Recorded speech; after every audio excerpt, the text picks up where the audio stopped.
puasa 9 hari pertama di bulan Zulhijjah. 9 hari pertama di bulan Zulhijjah. Saya akan jelaskan dulu, 10 hari pertama bulan Zulhijjah teman-teman. 10 hari pertama, tentu puasanya 9 hari ya. Saya katakan 10 hari pertama, tanggal 10-nya itu adalah hari raya Idul Adha. Hari raya Idul Adha. Jadi memang kita nggak boleh puasa di hari Idul Adha dan Idul Fitri. 10 hari pertama Zulhijjah adalah hari-hari yang paling mulia sepanjang tahun. Sesuai dengan hadis Bukhari, di mana Nabi SAW mengatakan, "Ma min ayyamin al-amalu salihu fihi ahabbu ila Allah min hadhil ayyam yakni asyr." Kurang lebih terjemahannya, tidak ada hari-hari sepanjang tahun di mana semua jenis ibadah, sunnah yang paling kecil, seperti mengucapkan subhanallah 1 kali, baca 1 ayat, sedekah dengan 1.000 rupiah misalnya. Tidak ada hari-hari sepanjang tahun di mana semua jenis amal soleh, dari yang sunnah paling kecil sampai yang wajib, lebih Allah cintai, maksudnya lebih besar pahalanya dibandingkan amal soleh sekecil apapun sunnah, apalagi kalau sampai wajib yang dikerjakan di 10 awal bulan Zulhijjah. Di 10 awal bulan Zulhijjah. Maka para sahabat bertanya, "Ya Rasulullah, walal jihadu fi sabilillah?" Wahai utusan Allah, jihad di jalan Allah, meninggalkan keluarga, meninggalkan pekerjaan, meninggalkan harta, meninggalkan anak-anak, bisa ditawan oleh musuh, bisa dibunuh. Itu juga belum bisa mengalahkan makna hadisnya. Amal sunnah sekecil apapun yang dikerjakan di 10 awal bulan Zulhijjah. Jawaban baginda Nabi SAW, walal jihadu fi sabilillah. Jihad pun di jalan Allah belum bisa mengalahkan amal yang dikerjakan walaupun sunnah yang kecil di 10 awal bulan Zulhijjah. Jihad belum bisa mengalahkan itu. Illa rajulun kharaja binafsi wa mali wa lam yarji bidzalika bi syai'. Kecuali seorang laki-laki yang keluar berperang membawa jiwanya dan seluruh hartanya. Dia punya 10 miliar, semua dibawa ke medan perang, beliin senjata, beliin segala macam, habis semuanya. Kata Nabi SAW, dan dia tidak membawa pulang keduanya. Dia mati syahid, semua hartanya habis diinfakkan, baru bisa menyamai amal sunnah sekecil apapun yang dikerjakan di 10 awal bulan Zulhijjah. 10 hari pertamanya teman-teman sekalian, lingkarin baik-baik di kalender. Ini hari-hari emas kita, mengalahkan pahala jihad. Bahkan lebih jauh daripada itu. Ulama tafsir pada saat menafsirkan surah Al-Fajr, kalau saya tidak salah surah nomor 79 dalam Al-Quran, ayat 1 sampai ayat 3 yang berbunyi, A'udzubillahi minasyaitonirrajim wal fajr walayalin ashr wasyaf'i wal watr. Saya langsung masuk ke tafsir, bukan terjemahan biasanya. Wal fajr, waw ini namanya waw kasam, waw sumpah. Allah yang maha pemurah dan maha tinggi tidak bersumpah dalam kitabnya Al-Quran kecuali yang datang setelah sumpah informasi penting. Seperti misalnya wal asr, demi waktu. Maka ini Allah bersumpah agar semua manusia memaksimalkan waktunya pada hal yang bermanfaat. Sama di sini, wal fajr. Fajar adalah fajar, bahasa Indonesia, waktu subuh. Cuman yang perlu kita garis bawahi, di kata-kata fajar sama dengan di kata-kata asr tadi. Ada alif lamnya. Alif lam ini namanya dalam bahasa Arab alif lam mu'arraf. Alif lam yang memperkenalkan sesuatu. Jadi kalau Allah bilang wa asr, tidak mengatakan wa al asr, tidak ada alif lam, berarti waktu umum. Waktu apa ini? Tapi dengan adanya alif lam wal asr, berarti jelas maknanya waktu yang kalian sedang pakai di dunia. Sama di sini, fajr, waktu subuh. Kalau tidak pakai alif lam, subuh apa yang Allah mau ini? Ternyata Allah kasih alif lam wa al fajr, dan ulama mengatakan dimaksud adalah subuh hari raya Idul Adha. Dan ini menandakan teman-teman disepakati oleh jumhur ulama, Idul Adha lebih afdal daripada Idul Fitri.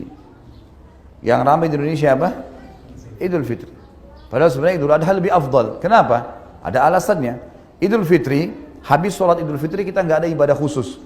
Yang mau silaturahim keluarga, mau tidur, mau rekreasi, tempat-tempat yang dihalalkan, itu boleh-boleh saja. Tapi habis sholat Idul Adha, kita punya ibadah apa?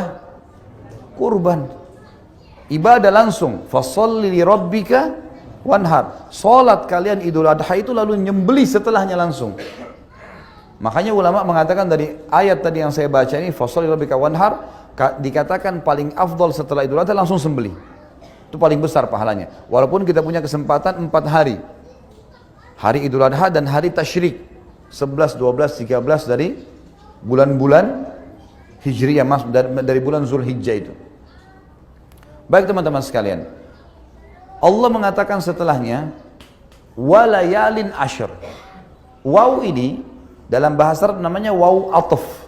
Ataf itu fungsinya dalam retorika bahasa, dalam grammar bahasa Arab, dia menyambung hukum paragraf sebelumnya.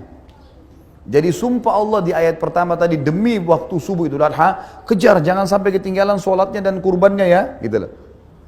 Dan kata Allah, layalin ashr, kejar juga, layal jamak daripada laylah, malam-malam, ashr 10. Maksudnya kejar juga 10 malam berturut-turut sebelum Idul Adha itu. Di sini teman-teman sekalian ada ulama tafsir yang mengatakan, dari ayat ini bisa disimpulkan kalau 10 awal bulan Zulhijjah malam-malamnya menyaingi bahkan mengalahkan fadilah 10 akhir Ramadan. Kok bisa? 10 akhir Ramadan fadilahnya besar. Ada Lailatul Qadar lebih baik daripada 1000 bulan. Apa jabaran para ulama? Kalau di 10 terakhir Ramadan kita disuruh kejar Lailatul Qadar yang lebih baik daripada 1000 bulan, hanya 1 malam dan di malam-malam ganjil saja. Di sini di 10 awal bulan Zulhijjah Allah suruh mengejar setiap malamnya.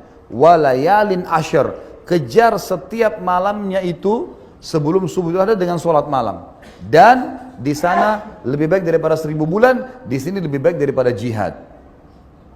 Sudah kita sebutkan tadi hadis Bukhari. Ini besar sekali fadilahnya. Kemudian dikatakan wasyaf'i wal watr, dan hari ke-8 juga hari ke-9-nya. Baik, beranjak daripada panjang lebar tadi saya jelaskan hadis Bukhari, tafsir surah Al-Fajr. Bukhari tadi yang tentang masalah fadilah lebih afdal daripada jihad ya. Surah Al-Fajr, kemudian masuk masalah kasus adanya ibadah haji. Ulama mengatakan 10 hari pertama Zulhijjah adalah hari emas muslimin. Dan 9 hari pertama sebelum Idul Adha dianjurkan siang harinya puasa sunnah. 9 hari, karena fadilahnya lebih besar daripada jihad. Dan memang tidak ada penyebutan lafaz khusus masalah puasa, tapi hadis Bukhari tadi umum. Tidak ada hari-hari sepanjang tahun di mana semua jenis ibadah, kalimat semua jenis ibadah masuk yang sunnah. Apapun itu termasuk puasa sunnah di sini. Kata sebagian ulama gitu kan. Jadi di sini 9 hari.